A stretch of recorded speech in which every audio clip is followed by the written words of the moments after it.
Recordemos que la iglesia del Señor nació en fuego pentecostal. Por eso se ha dicho que la pentecostalidad es una herencia que no debemos nosotros descuidar, porque es la manera como Dios ha usado con su Santo Espíritu la vida de sus siervos para que prediquen su palabra en el poder, en la autoridad y en la gracia del Espíritu Santo. Recordemos aquel gran evento de Hechos capítulo 2, cuando el Espíritu Santo descendió sobre los obedientes que se habían quedado en la ciudad de Jerusalén. Recordemos que en Lucas 24:49, el Señor dijo: quedaos vosotros en la ciudad de Jerusalén hasta que seáis investidos con poder de lo alto. Entonces, los 500 no todos obedecieron a esta orden del Señor, pero sí hubo unos 120 que se fueron a una casa en la ciudad de Jerusalén, oraron 10 días y después de buscar la presencia del Señor, Hechos 2 da testimonio de aquel gran descenso del Espíritu Santo, dándoles lenguas repartidas como de fuego, que se asentaron sobre cada uno de ellos y comenzaron a hablar en otras lenguas según el Espíritu Santo les daba que hablasen. Aquel poder que descendió bendijo a los apóstoles, bendijo a los predicadores de allí en adelante. Durante toda la persecución de la iglesia del primer siglo, el Espíritu Santo respaldó el ministerio de cada uno de ellos. A lo largo de la historia ha habido avivamientos en Europa, ha habido avivamientos en Estados Unidos al inicio del siglo pasado. Recuérdese cuando el hermano Charles Parham oró con todos los estudiantes que tenía él en su centro Betel en Arkansas. Esa fue una visitación del Señor, porque entre tanto ellos estudiaron el libro de los Hechos y el hermano Parham había ido a otro lugar, y cuando regresa encuentra que todos están hablándole al Señor en una lengua desconocida. Y él dijo: ¿qué ha pasado aquí? Bueno, todos los estudiantes habían recibido la llenura del Espíritu Santo y estaban orando en nuevas lenguas. Allí inició un mover pentecostal en la vida de los creyentes de Estados Unidos, pero luego, unos 5 o 6 años más tarde, el evangelista William Seymour llega a la ciudad de Los Ángeles, alquila una casa en la calle Azusa, comienza a predicar en una iglesia que no era precisamente pentecostal, y como él habla de la llenura del Espíritu Santo, la dueña de la casa lo echa y dice: aquí no queremos un predicador de estos. Él va y alquila a otro lugar y comienza a ver señales, milagros y prodigios. La gente se sana, la gente se salva, la gente cae al piso. Él es un hombre que está en continua comunión con Dios. Incluso lo asediaba tanto la gente, según la historia, que no le daban tiempo de concentrarse en estudiar, por lo que él hizo algo curioso.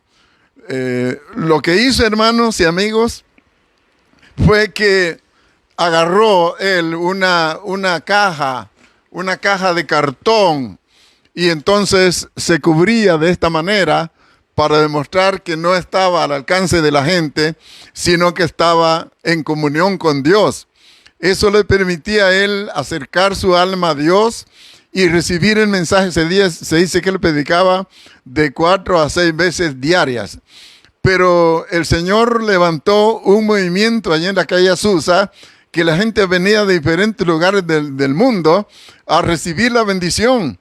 De allí es que el Evangelio de Cristo, el Evangelio pentecostal, el pentecostalismo se esparce por todo Estados Unidos, Canadá, Brasil y otros lugares de la tierra, de tal manera que se expande ese mensaje que le da cumplimiento a la palabra del Señor que Él había dicho: en aquellos días derramaré de mi espíritu sobre toda carne y profetizarán vuestros hijos. Y habla de que los jóvenes tendrán visiones y que los ancianos tendrán sueños, y sobre mis siervos y mis siervas, dice el Señor, derramaré de mi espíritu. Lo experimentó la iglesia a lo largo del tiempo, lo experimentó en la calle Azusa y se esparció por diferentes lugares de la tierra. A este país, El Salvador, vino un predicador pentecostal allá por el año 1910, más o menos. Él era canadiense y él más o menos decía algunas pocas palabras en español, pero sí tenía la gracia de que sabía pintar, sabía dibujar. Entonces él dibujaba un trono y un río que descendía de ese trono y una palomita que salía volando, y entonces le explicaba a los curiosos que llegaban allí, le preguntaban y le decían: Señor, ¿qué es lo que quiere decir eso? Y entonces él les decía: este es el trono de Dios, este es el río de Dios, los que se sumergen aquí son bendecidos. Esa palomita que usted ha dibujado allí, es el símbolo del Espíritu Santo que desciende sobre los creyentes. Y les colocaba las manos y se salvaban y salían también hablando en lenguas. Y este hermano Federico Mebius fundó iglesias en San Salvador, fundó iglesias en Colonadina, Montserrat, fue a fundar iglesias por Santa Ana, Sonsonate y otros lugares. Varias de ese avivamiento que vino con el hermano Mebius, de allí se forman las Asambleas de Dios en el año 1930, con 8 pastores, 80 nuevos creyentes, que la característica que tenían estos hermanos es que todos eran bautizados en el Espíritu Santo. Pero con el crecimiento de la iglesia, porque ya no somos 8 iglesias, ni somos 80 hermanos, sino que somos 2.200 iglesias, y pastores son mayor cantidad de eso, y las personas que asisten a nuestros templos llega a más de 287,000. Entonces la cosa ha cambiado, pero con el crecimiento numérico de las congregaciones, el nivel pentecostal ha bajado. Yo no sé cuál es la experiencia en los diferentes países de América Latina, pero en El Salvador es el 28% de las personas pentecostales que hablan en lenguas, que creen en la tercera persona de la Trinidad y que buscan el bautismo del Espíritu Santo con la señal inicial de hablar en otras lenguas, tal como lo dice Hechos capítulo 2, versículo 4. Pero el resto sí pertenecen a una iglesia pentecostal, pero a veces ni saben que son pentecostales. Y yo le diré a todos los que nos escuchan y nos ven en este día que el pentecostalismo es una bendición de Dios. El movimiento pentecostal que se ha esparcido, y hay más de 500 millones de personas pentecostales en el mundo, el pentecostalismo da varios resultados. Hace surgir nuevos obreros, hace surgir nuevos misioneros, da mejor entendimiento para la interpretación de las Sagradas Escrituras, bendice al obrero, lo capacita de una manera extraordinaria, de tal manera que los que pertenecemos a este movimiento, precisamente no es que seamos la única iglesia, somos la iglesia pentecostal, pero no estamos cerrados en creer que nosotros somos los únicos. La iglesia del Señor está compuesta de toda nación, dice la Escritura, que teme y obra justicia. Pero recordemos que todo dependerá. La resurrección del movimiento pentecostal, la restauración de la vida pentecostal de los creyentes, dependerá de cuánta sed tenga de Dios. Hay un versículo en el Salmo 42 que dice: como el ciervo brama por las corrientes de las aguas, así clama por ti, oh Dios, el alma mía. Pero Dios no puede llenar, no puede saciar a aquel que no tiene sed. Dice la Escritura: a todos los sedientos, venid a las aguas. Por eso Dios quiere avivar a su iglesia y quiere renovar el ambiente pentecostal de los ministros. El Señor dice en su palabra en Juan capítulo 7 que en el último y gran día de la fiesta, Jesús se puso en pie y les dijo: si alguno tiene sed, venga a mí y beba. venga y nútrese, venga y llénese de mí. Hermanos y amigos, no sé si ustedes saben que los que trabajan en el campo no pueden ir a trabajar y sudar todo el día sin tomar agua. Ellos tienen que llevar un cierto depósito para que lleva el agua. Y llega un instante cuando cada hora, cada 2 horas, ellos tienen que ir a un lugarcito y encontrar aquello donde llevan su agua, y entonces toman y se nutren y se sacian la sed. Yo no sé hasta qué punto usted que está con nosotros en esta hora tiene verdadera sed de Dios. Si usted tiene sed de Dios, usted buscará la fuente. La fuente está al alcance de todos nosotros. Pero he de admitir en esta hora que el espíritu de oración ha disminuido en gran manera en el liderazgo cristiano. Porque las personas, los pastores, de cierto rango, digamos, consideran que ya la saben todas. Ya no necesitan orar ni leer, ya ellos saben cómo predicar un mensaje sin necesidad de orar. Pero eso es un engaño. Eso es una traición a la fe. Porque no es el hombre el que tiene que hablar, es Dios a través de su siervo. Y si usted está duro de corazón, está insensible delante de Dios, Dios hablará, pero a través de otros, no a través suyo. Y usted será un profeta falso, como aquellos profetas que describe el libro de Jeremías, el libro de Ezequiel también, que dice que hay algunos profetas que fueron a decir algo que Dios no les había dicho que dijeran. Entonces, el Señor quiere renovarnos, quiere darnos nueva vida, quiere renovar nuestras fuerzas. Dice en Isaías capítulo 41 que el Señor da esfuerzo al cansado y multiplica las fuerzas al que no tiene ninguna. Los jóvenes se fatigan y se cansan, los mancebos flaquean y caen, pero los que esperan en Jehová tendrán ¿qué? Nuevas fuerzas. Y dice, levantarán alas como las águilas, correrán y no se cansarán, caminarán y no se fatigarán. Oh amigo, oh hermano, Dios no quiere que usted sea un creyente gallina. Los creyentes gallinas son los que solo miran para abajo, como aquel hombre que se encontró un águila en un peñasco y la trajo a su casa y la metió en el corral con las gallinas. De pronto el águila andaba rasguñando igual que la gallina buscando gusanos en la tierra.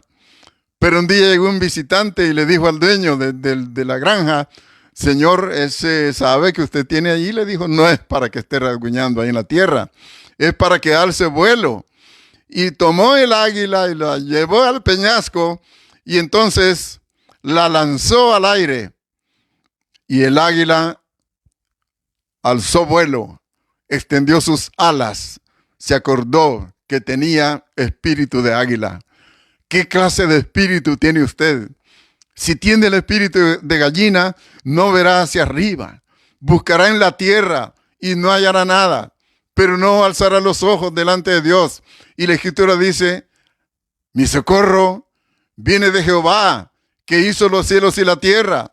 Pero tenemos que levantar nuestras alas como águilas para correr y no cansarnos. Bueno, el cansancio y la fatiga es algo natural, le diré, porque ya por la edad, ya por la enfermedad o ya por la rutina, ya por las actividades varias que uno tiene que realizar en la obra del Señor, llega a cansarse y llega a fatigarse. Pero el águila tiene otra característica, que cada cierto tiempo ella se renueva, bota el plumaje, se arranca las uñas largas en las peñas, se arranca incluso el pico y espera tener un nuevo pico y nuevas garras y nuevo plumaje para luego lanzarse otra vez a las alturas. Hermanos, nosotros tenemos que renovarnos delante del Señor si queremos ser eficaces en el ministerio. Si queremos que Dios utilice nuestras vidas, tenemos que ser dóciles a la voz de Dios. Tenemos que buscarlo y decirle, Señor, quiero alzar vuelo. ¿Cuándo alzará vuelo usted? ¿Cuándo se levantará? Bueno, me imagino que usted necesita un reconstituyente. Necesita volver a llenarse del poder de Dios. Necesita volver a buscar y acercarse al Señor y tener de su gloria y de su bendición. En el libro de Efesios dice en el capítulo 5, versículo 18, no os embriaguéis con vino, en el cual hay disolución. Antes bien, sed llenos del Espíritu Santo. Tiene que reconstituirse.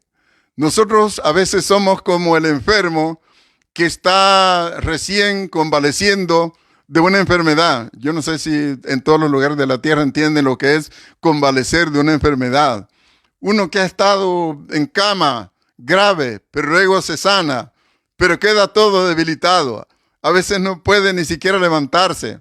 Entonces necesita reconstituyente para tomar fuerza y entonces volver a llenarse de Dios, volver a nutrirse de Dios. Si usted no vuelve a nutrirse de Dios, su ministerio será estéril. Usted será un predicador, usted será un evangelista, usted será un misionero, pero estará vacío de Dios.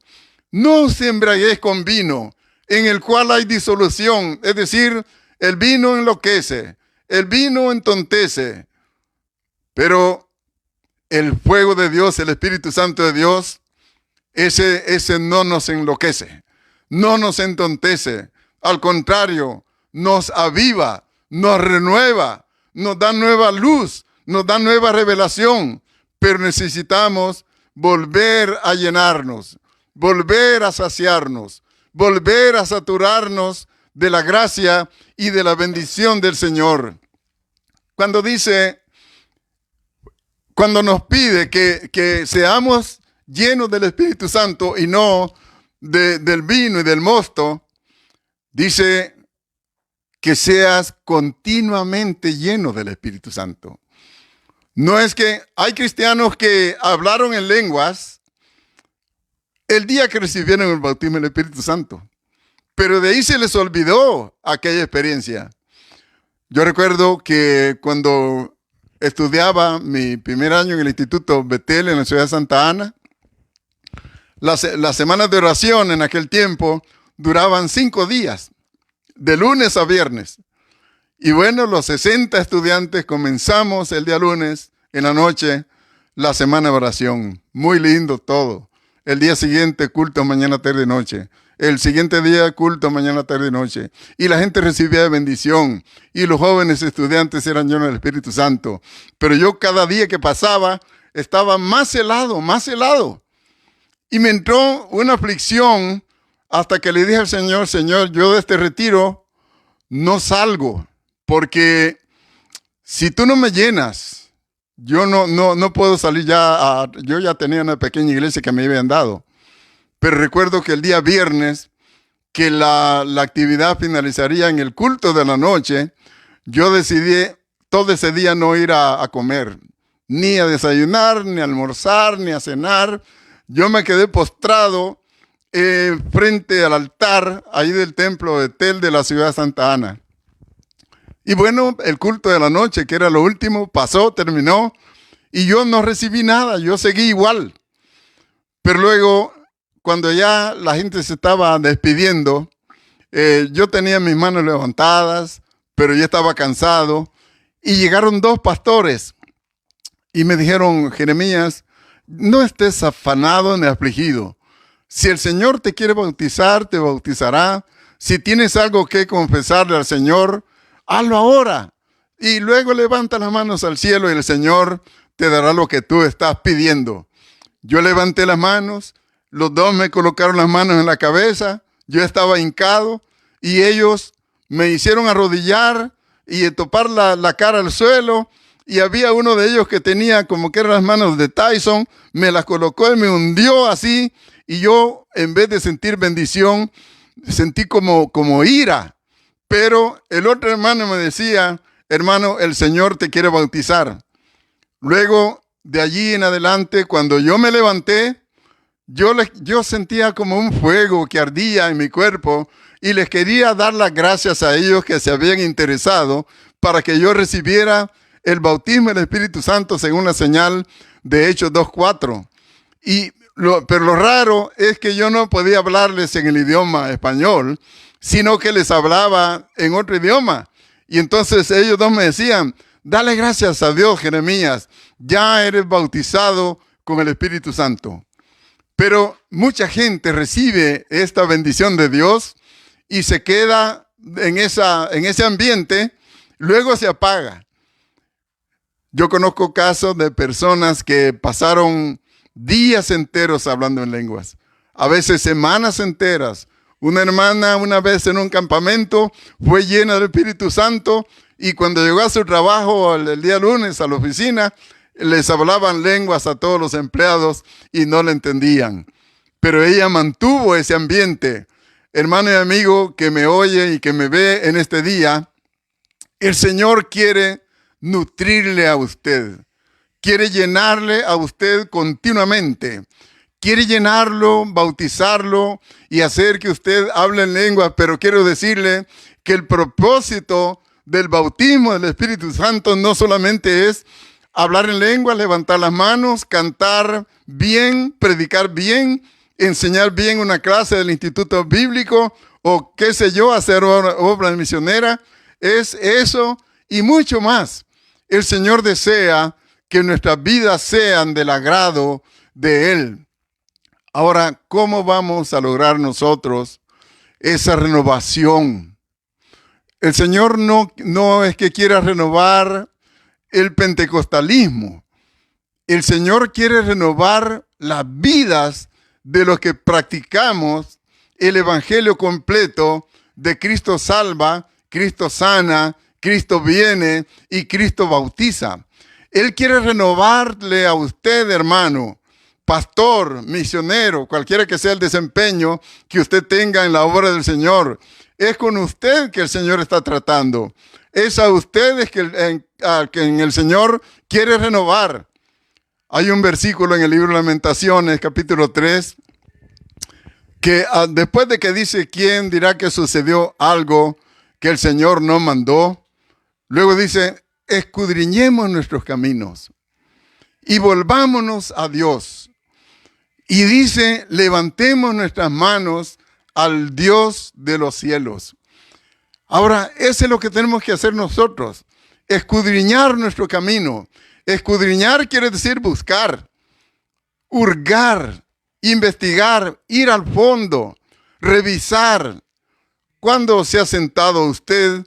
¿Cuándo se ha arrodillado usted para hacer una evaluación de su vida de oración? ¿Cuándo se ha dedicado usted a hacer una evaluación de su vida de servicio a Dios, de su vida de alabanza al Señor? ¿Cuándo se ha sentado usted a evaluar cómo anda su vida de relación con Dios y con sus hermanos? A veces cuando estamos apagados y cuando estamos alejados de esta bendición, hasta nuestras relaciones interpersonales se dañan, se afectan. Pero el Señor desea volver a visitarnos. El Señor desea quebrantarnos en su altar. Y a medida que el Dios de la gloria logre nuestro quebrantamiento, que seamos como la vasija que se cae y que se quiebra. Hay muchos corazones, hay muchas vidas de hombres y mujeres de Dios que se han vuelto duros de corazón. Y el Señor le dice en el libro de Ezequiel, quitaré de vosotros el corazón de piedra y os daré un corazón de carne.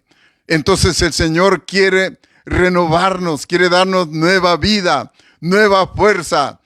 El Señor quiere que volvamos a ser pentecostales auténticos. Abramos nuestro corazón en este día. Digámosle al Señor que nos renueve, que haga de nosotros gente que desea ser del agrado de Dios, gente que le sirva a Dios con todo corazón, con corazón contrito y humillado. Al corazón contrito y humillado no despreciarás tú, oh Dios.